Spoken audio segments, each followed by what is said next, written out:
அன்பானவர்களே, ஏதோ ஒரு குறிப்பிட்ட மக்கள பயமுறுத்தவோ, அல்லது இனி அவ்வளவுதான் முடிஞ்சது என்று சொல்வதற்கல்ல, வரப்போகிற ஆபத்து என்ற தலைப்புல இந்த செய்திய கர்த்தர் குடுக்கும்படி ஒவ்வொரு மக்களுக்கும் அவர் கிருபை பாராட்டுறார். ஏன்னா, இந்த செய்தி ஏனோ தானோ என்று அல்ல, தேவ சமூகத்துல காத்திருந்து, தேவனுடைய வார்த்தைகள் எவ்வளவு தீவிரமாய், பலமாய் இந்த நாட்களில் நிறைவேறிக் கொண்டிருக்கிறது என்பதற்கு பல உதாரணங்களை உங்களுக்கு சொல்லி ஜெபிக்க தான் போறோம். ஆக காது உள்ளவன் கேட்க கடவன். ஆகவே புத்தி உள்ளவன் கணக்கு பார்க்க கடவன் என்ற வசனத்தின்படி இப்ப சொல்லக்கூடிய இந்த எச்சரிப்பின் சத்தத்தை அல்லது தேவனுடைய ஆண்டவருடைய வார்த்தையை நீங்க கவனமா கேட்டு உண்மையாக இருதயத்துல ஈவு, இரக்கம் இருக்கும் பட்சத்துல அழிந்து போய் கொண்டிருக்க மக்களை குறித்த அக்கறை, அன்பு, பாசம், பாரம் இருக்கும் பட்சத்துல இதை எவ்வளவு வேகமாக மற்றவங்களுக்கு இதை ஷேர் பண்ண முடியுமோ பாரத்தோடு செய்யுங்க. கட்டாயமா சொல்றேன்.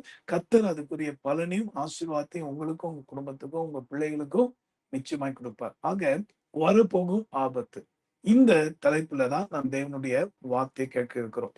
கடந்த நாட்கள்ல சில நாட்களுக்கு முன்பாக வெனிசுலா என்கிற ஒரு தேசத்துல நடந்ததான ஒரு பயங்கரமான அந்த பூமி அதிர்ச்சியை குறித்து நம்ம எல்லாருமே பார்த்திருப்போம். இப்ப கூட மறுபடியும் நான் சொல்றேன், உங்களுடைய புரிதலுக்காக ஒரு வீடியோ கிளிப்பிங் இப்ப நாங்க போட போறோம். இது எங்க நடந்ததுன்னா, சில தினங்களுக்கு முன்பாக வெனிசுலா என்கிற தேசத்துல பூமி அதிர்ச்சியினால எத்தனை கட்டடங்கள் இடிந்து விழுவதும், எத்தனை ஆயிரக்கணக்கான மக்கள் நான் ரீசெண்டா கேள்விப்பட்டேன். 1,00,000த்துக்கு மேற்பட்ட மக்கள் பாதிக்கப்பட்டிருக்கிறாங்க. அதாவது மரணத்துக்குள்ள போயிருக்கிறாங்க. பல ஆயிரக்கணக்கான மக்கள் காயப்பட்டிருக்காங்கன்னு நான் கேள்விப்பட்டேன். ஆக அது உங்கள் புரிதலுக்காக இதோ சில காட்சிகள்.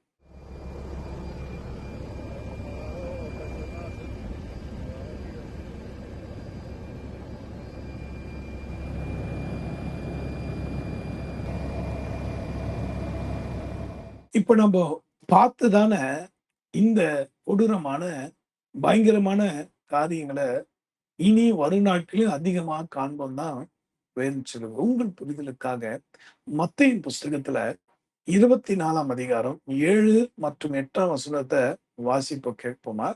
Let us read from the book of Matthew, chapter 24, verses 7 and 8.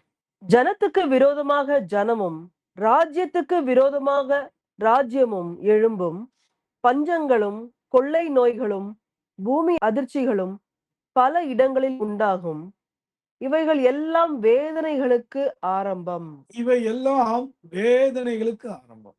என் அன்பானவர்களே, இயேசு கிறிஸ்து மத்திய ஆகாயத்துல மகிமையோடு வர இருக்கிறார். மேகம் மீது வீசு ராஜன் வேகம் வாராரு என்ற இந்த ஒரு பழைய பாடம் கூட இப்ப என் காதுகளில் கேட்கிறது. இயேசு ராஜா அவ்வளவு மகிமையோடு கூட தன்னுடைய ஆட்களை, தன்னுடைய ஜனங்களை, தன்னுடைய அருமையான மணவாட்டியாக சபையை சேர்த்துக்கொள்ள வர இருக்கிறார். என் அன்பானவர்களே, இதெல்லாம் ரொம்ப வருஷமா சொல்லிட்டு தான் சார் இருக்கிறாங்க. பல்லாயிரம் வருஷமா இதுதான் கேட்டுட்டு இருக்கோம்னு நீங்க நினைக்காதீங்க. அன்னைக்கு நோவா பிரசங்கித்த போது மழை, கொடிய மழை வரப்போகுது, ஜனங்களை வாரிக்கொள்ள போகுதுன்னு சொல்லும் போது நிறைய பேர் அதை குறித்து என்ன பண்ணாங்க? கேலி கிண்டலுமா இருந்தாங்க, நிர்விசாரமா இருந்தாங்க.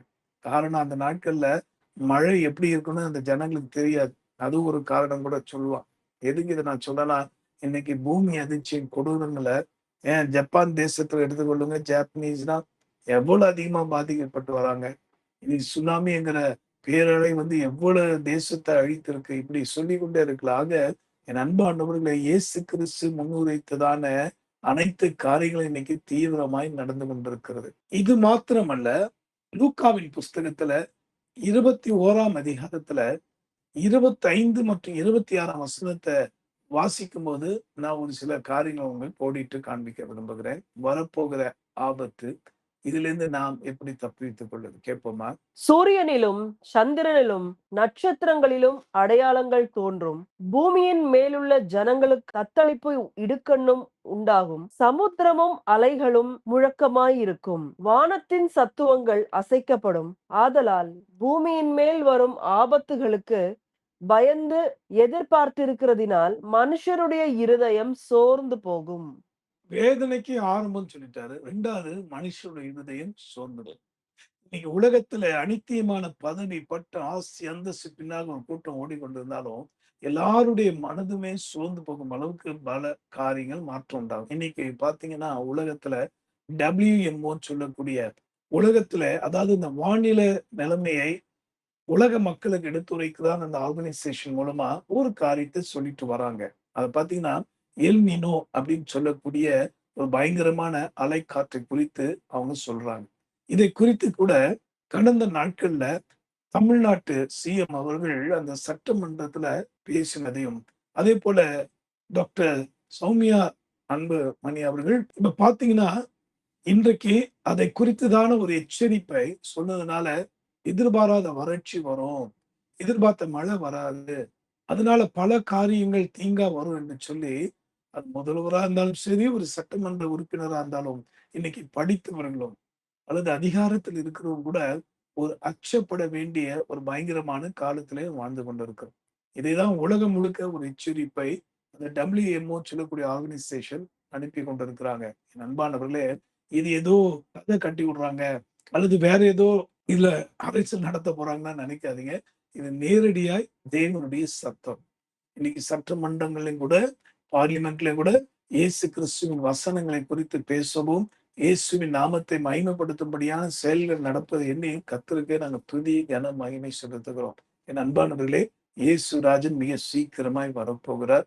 வரப்போகிற இந்த பூமியில வரப்போகிற மாற்றங்கள் ஏராளம். அதாவது பல கான்டினென்ட்ஸ்ல விசேஷமா நார்த் அமெரிக்கா, USA மற்ற ஐரோப்பியா போன்ற கண்டங்கள்ல பார்த்தீங்கன்னா, எதிர்பாராத வெப்பங்கள் அதிகமா பெருகிட்டு இருக்காம்.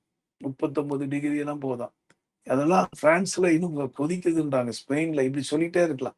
எதுக்கு இத நான் சொல்றேன்னா, வரப்போகிற ஆபத்து.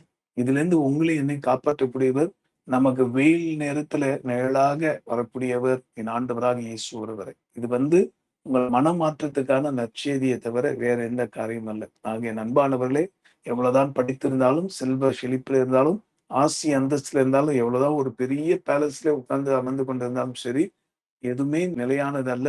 அது எல்லாமே மாறி போகும். நம்மை தேடி வந்து கொண்டிருக்க அழிவை ஒருவரும் நிறுத்த முடியாது. ஆனால் சேனைகளை கர்த்தர் தமது ஜனத்தை தமது சிட்டைகளின் நிலையிலே மறைத்து பாதுகாப்பார். ஆக இவ்விதமான காரியங்கள் வரப்போகிறது. ஆக இதை குறித்து நாம் கவனமாய் இருந்து மனம் திரும்பி தேவனுக்கு பயந்து வாழும். ஆக போலியான வாழ்க்கை வேண்டாம். இயேசு மேல் அன்பு வைத்து வாசனத்துக்கு பயந்து கர்த்தருடைய வார்த்தையின்படி நடப்போமானால், நடக்க வேண்டும் என்கிற தீர்மானம் எடுப்போமானால் மற்றதெல்லாம் கர்த்தர் பார்த்துக் கொள்வார். ஜெபிக்கலாமா? இந்த நற்செய்தியை மற்றும் சொல்வீங்களா? கர்த்தர் உங்களை ஆசீர்வதிப்பார். அன்புள்ள ஆண்டவரே, இந்த நேரத்திலும் இவ்வளவு நேரம் இந்த வார்த்தை கேட்ட உங்களுடைய பிள்ளைகள் வரப்போகிற அது எப்பேற்பட்ட அனலா இருந்தாலும் சரி, கொடிய மழையா இருந்தாலும் சரி, சுனாமியா இருந்தாலும் சரி, அல்லது பலவிதமான பஞ்சங்களா இருந்தாலும், அல்லது வெள்ளப்பெருக்கா இருந்தாலும் சரி, உம்முடைய மக்களை காக்க நீர் வல்லவராய் இருக்கிறீர். இந்த வார்த்தையை கேட்டு இந்த நேரத்திலும் கூட ஆண்டவரே, தங்களுடைய வழியை நேராக்கி ஆண்டவரை உம்மை தேடக்கூடிய இதயத்தை ஒவ்வொருக்கும் தார். ஒருவனை பிதா இழுத்துக் கொள்ளாவிடில் ஒருவனும் தானா என்னை பின்பற்றான் என்று சொல்லியிருக்கிறேன். நீதாமே ஒவ்வொரு தேசத்து அதிபர்களையும், பிரைம் மினிஸ்டர்ஸ் அவர்களையும், விசேஷமாக ஒவ்வொரு மாநில தலைவர்களையும், முதல்வர்களையும், இன்னும் ஒவ்வொரு அதிகாரத்தில் இருக்கக்கூடிய மனிதர்களை நாங்கள் நினைவு கூறுகிறோம். அவர்கள் தாமே உமக்கு பயப்படுகிற பயத்துக்குள்ளாக வந்து தேவரீர் உடைய வார்த்தைப்படி பிள்ளைகளை, மக்களை, ஜனங்களை தங்கு பிள்ளைகளாய் பாவித்து அன்பு காட்டி தாழ்மையோடு உண்மையோடு நடத்திட அருள் தாரும் அப்பா. வரப்போகிற ஆபத்துக்கு விளக்கும் சுவாமி. இப்போதும் கூட இயேசு சொன்னதை நினைவு கூறுகிறோம். என் தேவனே, புத்தி உள்ளவர்களாய் ஞானவான்களாய் மாறி இவைகளை குறித்து கவனமாய் இருந்து ஆத்துமாதாயம் செய்வதிலும் ஆண்டவர் அநேகரை நீதிக்குள் நடத்துவதிலும் உன் பிள்ளைகளுக்கு கிருபை தார். ஆசீர்வதி. இயேசு மூலமாய் ஜெபிக்கிறவங்க நல்ல பிதாவே. ஆமே. கர்த்தர் தாமே இந்த வார்த்தையின்படி உங்களை அற்புதமாய் ஆசீர்வதிப்பாராக. ஆமென்.